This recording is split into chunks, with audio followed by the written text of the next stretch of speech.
যারা ওমান প্রবাসী রয়েছেন আপনারা এই নিউজটি জানা আপনাদের জন্য অত্যন্ত জরুরি।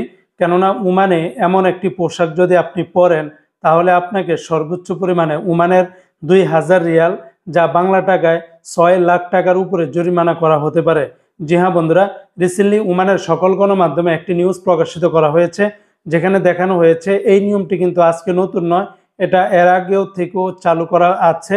তবে বর্তমানে এই পোশাকগুলি নিয়ে অপরাধ বাড়ার কারণে মূলত আবার গোটা ওমান জুড়ে সবাইকে এই কানুনের নিয়মটা জানিয়ে দিচ্ছে।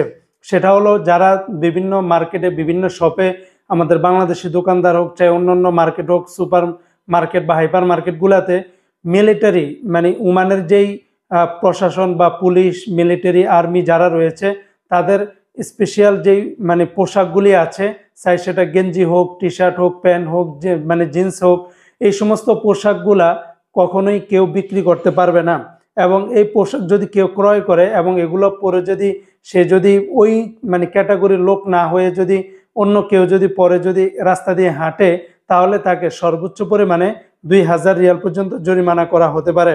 তবে প্রথম অবস্থায় ধরা খেলে তাকে 50 রিয়াল জরিমানা করা হবে এবং সর্বোচ্চ 1000 রিয়াল।